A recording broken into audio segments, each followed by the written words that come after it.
The August 2nd trade deadline is exactly 1 week away. We have 30 minutes of Blue Jays talk for all at the ready, so settle into your seats and enjoy the views from the On Fek Circle, presented by JFtC.com. The On Fek Circle, streaming for Blue Jay fans everywhere, Tuesday to 6 p.m. Eastern Time on the Jays from the Couch YouTube channel and Facebook page. And you can join the conversations by commenting in the live chat areas. You can also email during the week your points of view and show topic ideas to Fekless Wonder at JFtC.com. Jays from the Couch also takes a look at baseball through Blue Jays colored glasses on Sunny Side of the Dome, hosted by JFtC staff writer Karen Suter, live Thursdays at 6 p.m. Eastern Time. This week, Karen will be with you tomorrow on Wednesday at 6 p.m. Eastern Time. Karen talks about her Blue Jays fandom with passion and shares her analysis of what's happening on the field and off with humor and a deep understanding of the game. Jays from the Couch senior editor and founder Shaun Doyle creates and moderates Blue Jays Talk for All on the Jays from the Couch radio podcast, Monday, 6 p.m. Eastern Time. Shaun brings out the best in Jays players, beat writers, out-of-town analysts, and welcomes and shares your thoughts and opinions during the live recording. If life keeps you from joining us live, you can redeem your rain checks to download and listen to all of our shows at your convenience on demand anywhere you find your favorite podcast. Google, Stitcher, Apple, Spotify, Podbean, all of these quality Blue Jays programs are available and presented by JFtC.com. I am the duly appointed shadow general manager of your Toronto Blue Jays, the Fekless Wonder, Steve Fek. Welcome to my table. I thought for this episode being so close to the deadline and the fact that I think there's a lot of very important things that need to be shared, rather than be in the fan cave and have all the distractions and bells and whistles, the fancy mic and all the Blue Jay stuff up on the wall, I'm inviting you to my table. Let's talk some trades, talk some Blue Jays. I'm all set out. Have my hot dog, peanuts, popcorn. I looked for some Cracker Jack. I mean, I couldn't find any anywhere. I understand that there's supply chain issues, but I mean, Cracker Jack, really? You can't get Cracker Jack in the stores? But either way, I think, we're ready to go. We're ready to have some serious Blue Jays talk. TJ McNuckles, hi, I'm watching from my couch. Excellent. I was going to actually do it from my couch, with the old Jays from the Couch tie-in, but it's also my hound dog Busy's couch, and it could be very distracting if I was doing it from the couch. So, and Christian Rao from the Rao Report and Slasher Sports, 1 week from the trade line, going to be a fun-filled week. Yes, it is. I don't know how much fun Blue Jay fans are going to have. That's not to say there's not going to be any trades, but, there are many people here on the couch, out in the general media, general fandom, that feel the Blue Jays are going to make a big splash. As the shadow GM, I'm here to tell you I don't think that's really going to happen. But we're going to get to that in a little bit. Hopefully, I won't get too wound up. And I do get to tonight's Blue Jays bedtime story, because I kind of want to go over some of the smoke and mirrors that happen around the trade deadline, and certainly during the season, kind of building up to the deadline and even up to the draft. And I'm going to use the 93 expansion draft as an example of how two teams, the Blue Jays and the Braves, who were masters, Sherholtz and Pat Gillick were masters at building up prospects that they didn't necessarily really have a lot of faith in, and got them to end up forcing the top two picks, Nigel Wilson and David Need, and they were happy to see them go so they could protect other players. But hopefully I won't get too wound up here. I want to throw up a couple of ceremonial first pitches. Will Shelley, member of the Jason from the Couch Fantasy Baseball League. It's Buck Martinez return from cancer treatment tonight. Yes, it is, Will. In fact, that was my first pitch. I couldn't have timed it better. I swear I didn't set this up in advance. This is a very informal, almost like, remember Winston Churchill gave his radio addresses during the London Blitz, and Franklin Delano Roosevelt and his fireside chats. Yeah, I understand that I'm old and I probably remember it, and a lot of you don't. But I want to have that kind of a setting because I want this to be an intimate discussion here around my table. Because if there are baseball fans around me, even if we're supposed to be eating and manjing, we talk baseball. At the deadline, we talk baseball trades. So I hope that you will join this conversation just as Will and Christian and McNuckles has so far. So the first pitch, again, Buck Martinez is back, and it has gotten a lot of play across a lot of official media outlets. That's how highly Buck Martinez is thought of. I know for especially the younger set, they don't maybe quite get Buck Martinez and his approach to broadcasting and his willingness to not just accept things at face value, but he's one of the best baseball analysts of my lifetime. Not play-by-play guys necessarily, but as far as being an analyst, he's among the best. I would put Bill White in there, Bob Walk here in Pittsburgh. Buck is just fantastic. So it's really great that he'll be in the booth today against the Cardinals. Kind of ironic because the Cardinals have two of their stars who could not travel to Canada because they weren't vaccinated. And there was all that chatter last year that, oh, well, Buck's not coming to Toronto because he's not vaccinated and blah, blah, blah. I like those sweet ironies that pop up during the course of a baseball season.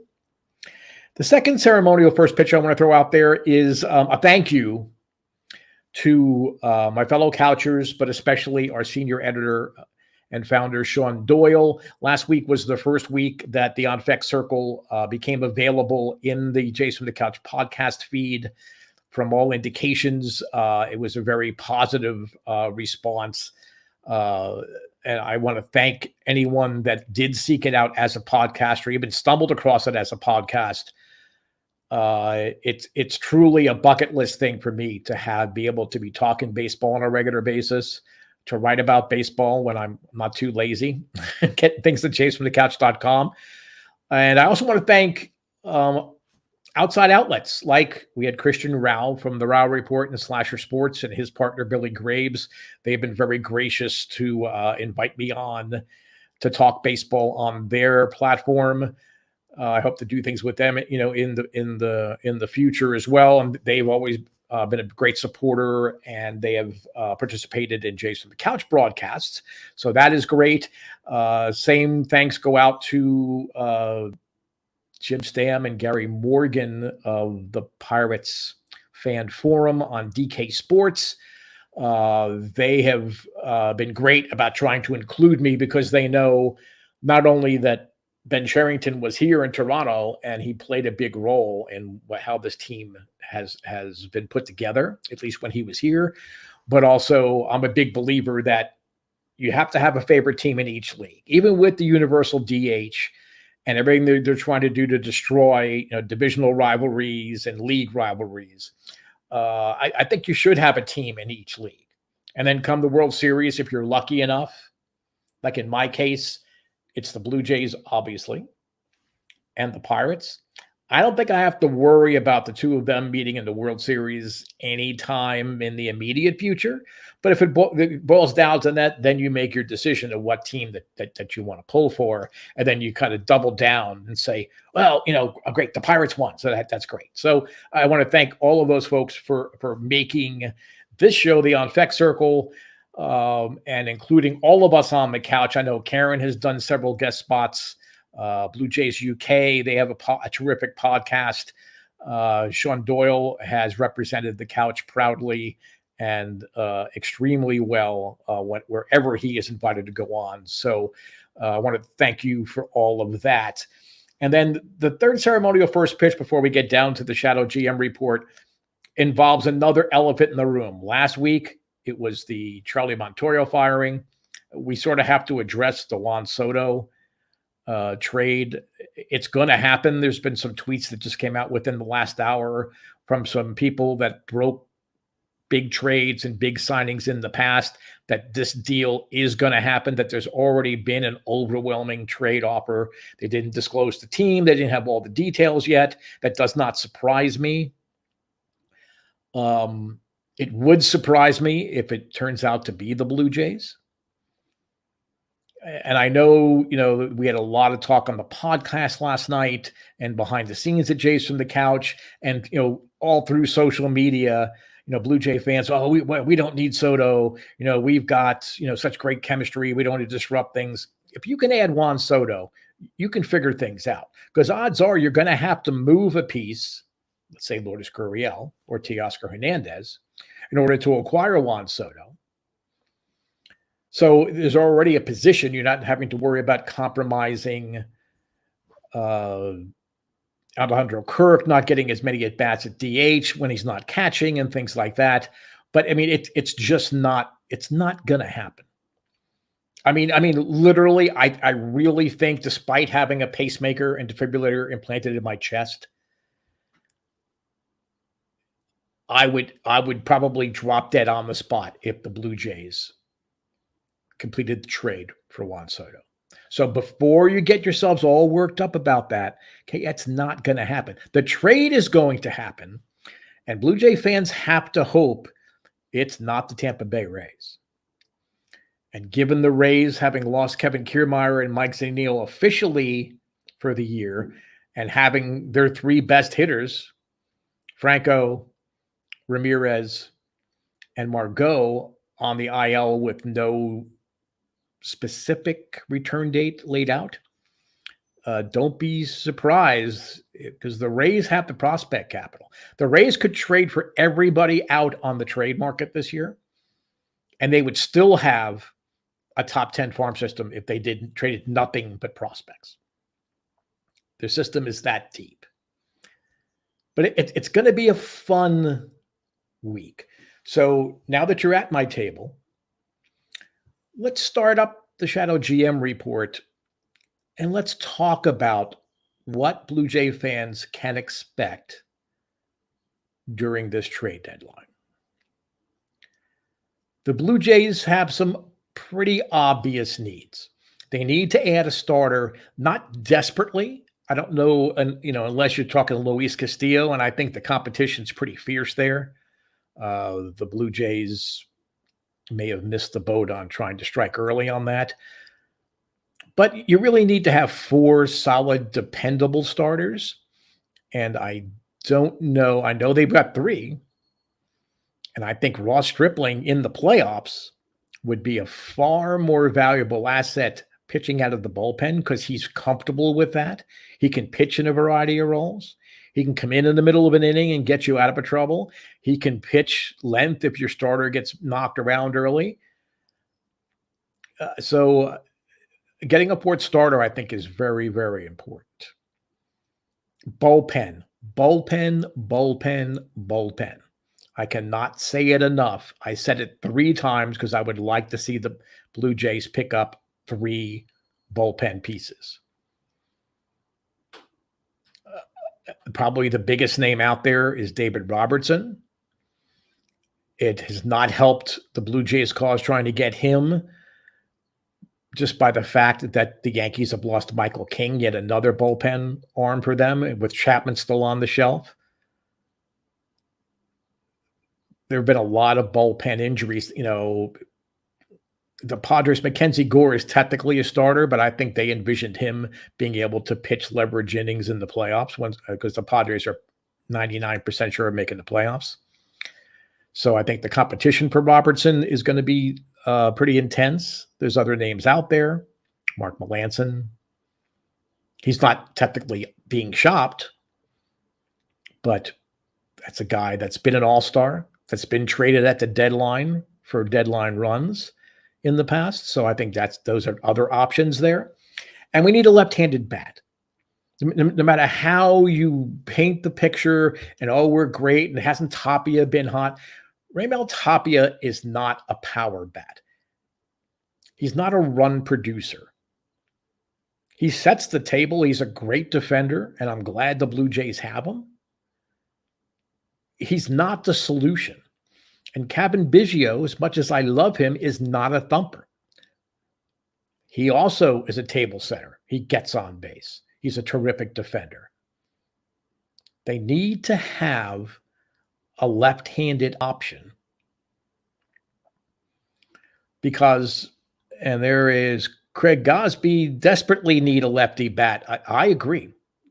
I absolutely, Greg, and thank you for participating and jumping in here. And this has been the case since spring training. Same thing with the bullpen. We're in the same spot with the bullpen that we were last year. We're a little farther along. But, you can't sign the Sergio Romos of the world. And I actually have blocked the name of the Kansas City Royal pitcher who was not as desperate as they need bullpen help. He was stuck in the minors and they DFA'd him. He was too bad to pitch for the Kansas City Royals. And the Blue Jays think that he was going to be a solution for a left-handed option in the bullpen when they actually have a pretty solid option already in their organization at AAA. But that's for a different show. Matt Gage should be on this roster right now. There's nothing that he did to indicate that he should not be an option right now. But as the shadow GM, I need to point out things that perhaps are not part of the Blue Jays agenda, what the Blue Jays are pumping out. And all 30 teams do that. They use their broadcast teams. To a certain extent, they use select beat writers. I think that they know certain writers. I would put Keegan Matheson in that category that aren't going to just buy into the company line. And that they're not, he's not going to, he'll use tidbits of information to make a good story or a good point, but he's not going to just crank it out as baseball teams generally think the media should be doing. We have a general manager in Ross Atkins, and by default, a management team headed by Mark Shapiro that simply are not aggressive. And they tend to vacillate and waffle and wait too long to move players and wait too long to pick up players. And you look at the wild card standings, the two teams that they're going to be battling out down the stretch, Tampa Bay Rays and Eric Neander being preeminent among them, and Jerry DiPoto with the Mariners, they're not afraid to make a mistake or go out and be proactive and fill a need when the need occurs. This bullpen need occurred in the offseason. We lost most of the offseason to the CBA negotiations. This bullpen need has been there. The idea of managing innings and projecting out who should pitch what games and for how long, that failed. And it ultimately really cost Charlie Montoyo his job. It's not the only reason. Charlie Montoyo is not a good in-game strategist, as wonderful of an instructor and motivator as he is. He was lost when left to his own devices as far as in-game strategy. And as the 2020 playoffs proved, I don't think he had a whole lot of leeway with the pitching staff. I think with John Schneider in place and having Casey Candell sort of playing rodeo clown and distracting Ross in the front office a little bit, saying, hey, look, let the kid try. Let Schneider fiddle with things a little bit. Let's not just go directly by the book. Candell, in a lot of ways, while he was at Buffalo, yes, he was responsible for implementing the pitching strategies at the AAA level. But Casey Candela is Casey Candela. He's a solid veteran baseball mind. He didn't just play it by the books. And if you follow the Bisons and look at the box scores and in-game things, you can see that it wasn't necessarily, the push button pitching decisions that were being made at the major league level. I use maybe I am overly critical of Ross Atkins. On the surface, if you're not looking into the history of Shapiro and Atkins, and you're not looking at things as a trained counselor,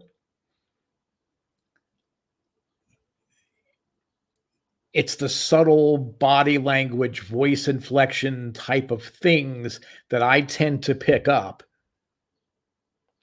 that the average person may not. Is that reading too much into things? Okay, I'll accept that at times. But I live here in Pittsburgh. But I spent a lot of time in Cleveland during the Shapiro-Atkins years. The majority of their minor league teams were within easy driving distance. So if I wasn't at an Indians game, I was at their single A or double A or triple A affiliate games. If I was doing business in Ohio, I've had the honor to acquaint myself with Terry Pluto, who is a terrific Cleveland sports writer, a lot of other people on the scene in Cleveland. And the Atkins, we should say the Shapiro year, because Atkins was more the minor league player personnel guy. They're not fondly remembered. And they had some terrific rosters. Somehow something was always missing. If you had the bullpen, the bats weren't happening for a year. They got the bats, they always developed starting pitching, and then the bullpen pieces that they chose didn't come through. So when I'm coming out and I'm attacking, or as the shadow GM, giving you an alternative to what Atkins may do or can do, I'm not just doing it out of bitterness. Okay, I'm a cranky old man. Yes, I'm not a bitter old man. And I'm certainly not an Indians fan. But, I sat in those stands, and I went to their minor league games, and I scratched my head and say, well, why are they pulling this guy, or why are they using this pitcher in this situation? I mean, this idea of being smarter than everybody else at the table when it comes to pitching goes back to the Cleveland days.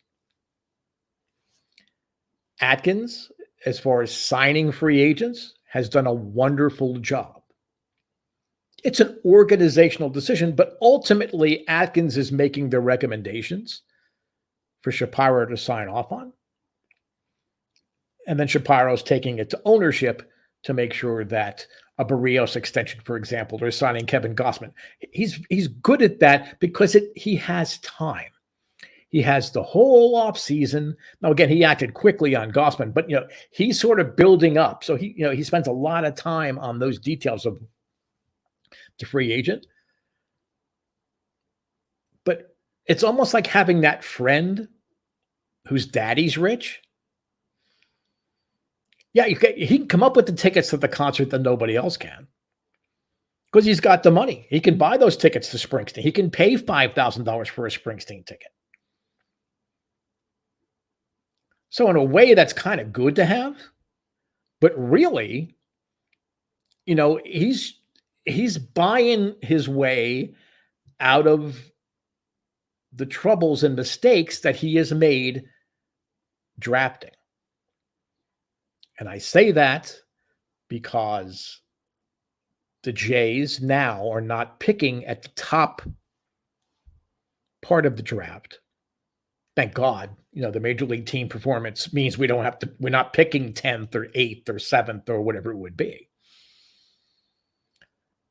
But a guy that had, I think, a lot of influence and a strong voice at that draft table was Ben Cherington, and he's not there. I thought last year's draft was interesting in that they went primarily, I think all but two of their picks were pitchers, many of them college pitchers, because I was almost happy. I'm like, well, okay, well, they're acknowledging that they don't have organizational pitching depth, really at any level. At the lower levels now after this draft, I would say, even having traded their number one pick last year, Gunnar Hoagland, in the Matt Chapman deal, I think that you're starting to see the results at the lower levels, that they have some pitching promise.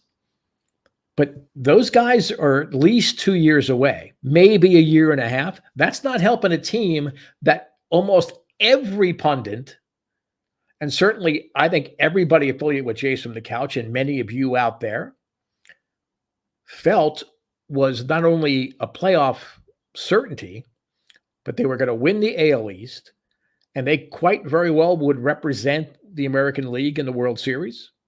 And I, for one, among others, picked the Blue Jays to win the World Series.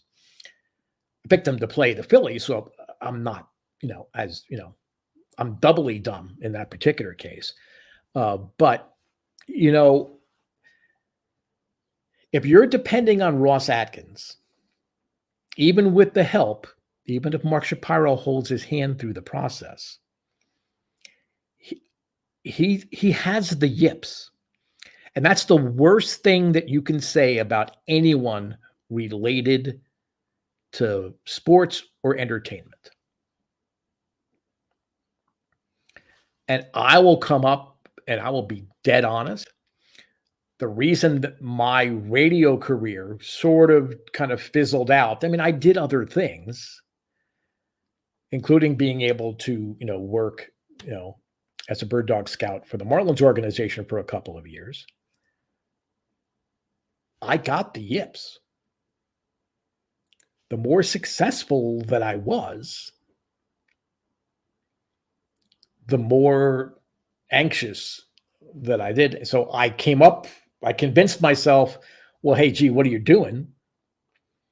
And I changed careers, and I was very thankful that I did. But I got the yips. That's the worst thing to happen. Atkins is a small market GM that doesn't know how to play it on the other side. Andy Burke couldn't have said it better myself. Well, Shelley, this is the biggest deadline of the Shapiro-Atkins era. Absolutely, Will. If Atkins screws this up and waste another year of our time, he's got to leave Canada. Now, ordinarily, as a shadow minister, I would be involved in government. I could perhaps come up with some kind of legislative way to get him out of Canada. Unfortunately, we need the shadow GM thing to kind of pick up steam before more people are going to listen to anything that we might say here on this show. But right, this is critical. And it's critical because we're on the clock for all of their big free agent signings, and we're on the clock for all of the core people that are just now hitting arbitration and are going to be close to the free agent market. You need to do it now. You have the talent, you have the resources, you have the prospects to make a big deal and have an impactful deal.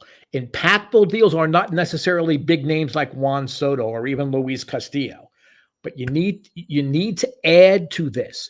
You have not developed and you have not brought in the players in your farm system